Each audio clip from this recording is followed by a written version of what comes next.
नमस्कार, मैं पंकज प्रसून। आज हम बात करेंगे पंकज मिश्रा के अलग अलग ठिकानों पर जो छापेमारी हुई है उसके बारे में। लेकिन इसमें मैं आपको ये नहीं बताऊंगा कि डूहू यादव के यहाँ जो एक दीवार में लॉकर बना हुआ था उसको मैकेनिक बुलाकर खुलवाया गया और उसमें 19 डीड बरामद हुए। मैं ये भी नहीं बताऊंगा कि हीरा भगत के यहाँ 5.25 करोड़ का कैश बरामद हुआ है। मैं आपको ये भी नहीं बताऊंगा कि जो गंगा नदी के दोनों किनारों पर करीब मिलाकर देखें तो 500 एकड़ ज़मीन इन लोगों ने मिलकर खरीद रखी थी कि वहाँ जो मल्टी टर्मिनल जो बंदरगाह बन रहा है और उसके बाद जो विकास होगा तो एक प्राइम लोकेशन होगा। प्राइम लोकेशन पे 500 एकड़ ज़मीन, आप सोच सकते हैं उसकी कीमत कितनी होगी। और ये सब कुछ बरामद हुए हैं।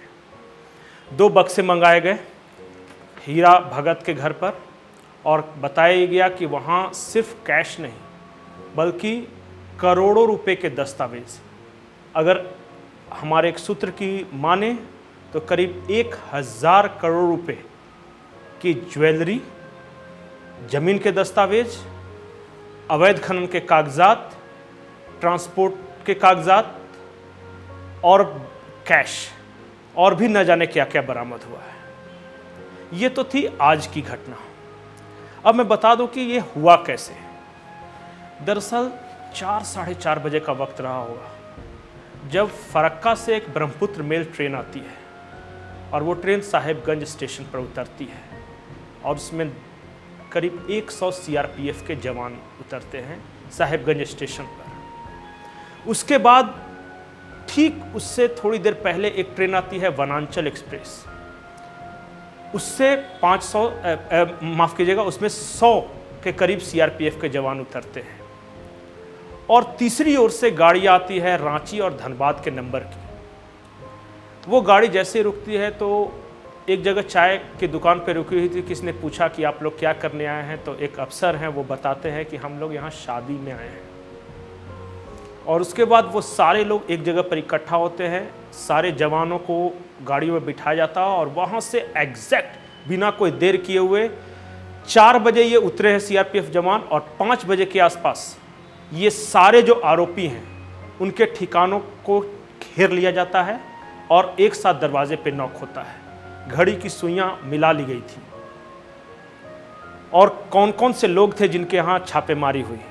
एक है भावेश भगत, दूसरे हैं भगवान भगत, तीसरे कृष्णा शाह, सोनू सिंह, निमाय चंद्रशील, संजय दीवान, ये ज्वेलर्स है, ये ज्वेलरी की दुकान चलाते हैं, ट्विंकल भगत, पतरू सिंह। ये सारे लोग हैं कौन? साहेबगंज या बड़हरवा के जो लोग हैं इनके बारे में जानते होंगे।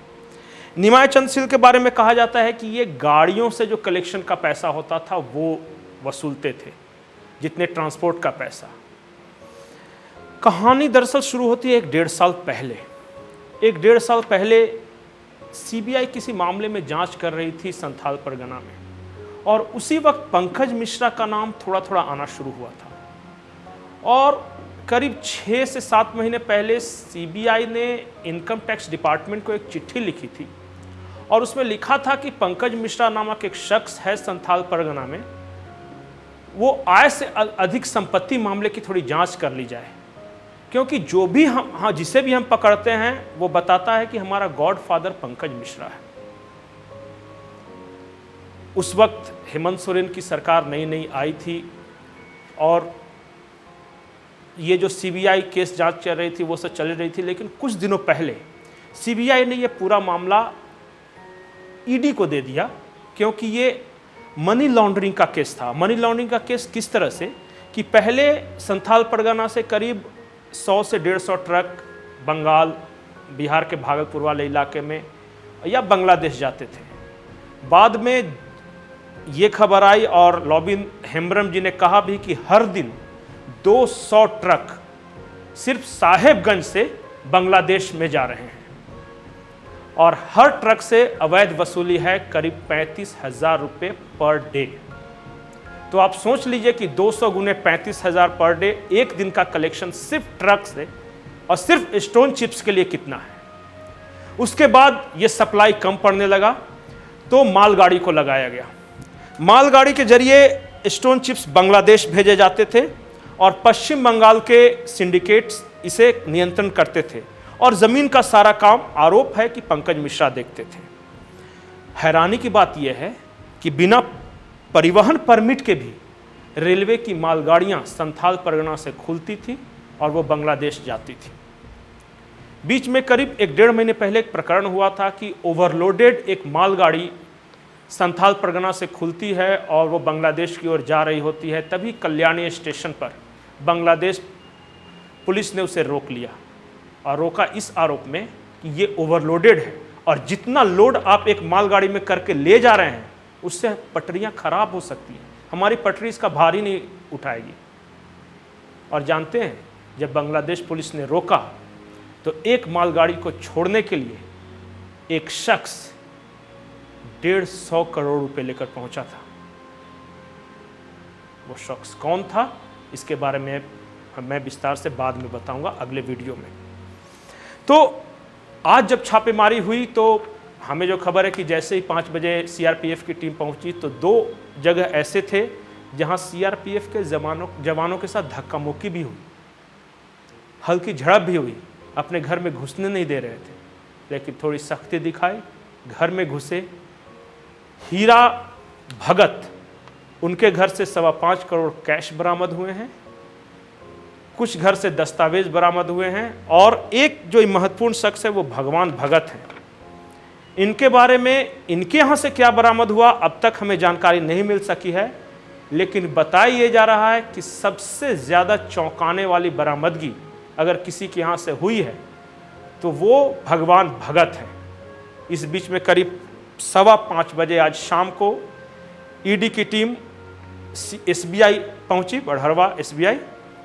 करीब आधे घंटे तक कुछ बातचीत हुई वहाँ के अधिकारियों से और ईडी की टीम लौट गई और जैसे ही कुछ और अपडेट होगा हम बताएंगे। लेकिन आप समझिए कि ये खेला जो हो रहा है संथाल में वो कोई 100 करोड़ 200 करोड़ का नहीं है, ये हज़ारों करोड़ रुपए का खेला हो रहा है। और पूरे संथाल परगना, खास करके 3 जिले पाकुड़, साहेबगंज और दुमका के कुछ इलाके, यहाँ भारत का सबसे बड़ा अवैध माइनिंग सिंडिकेट चल रहा है। आरोप है कि इसके सरगना मुख्यमंत्री के विधायक प्रतिनिधि पंकज मिश्रा हैं। पंकज मिश्रा उत्तराखंड से पकड़े गए, दिल्ली के ईडी दफ्तर में उनसे पूछताछ हो रही है और 5 घंटे की पूछताछ के बाद एक ब्रेक दिया गया है और हमें जो जानकारी है कि आज रात 9 बजे के बाद सेकेंड राउंड की पूछताछ होनी है। नमस्कार।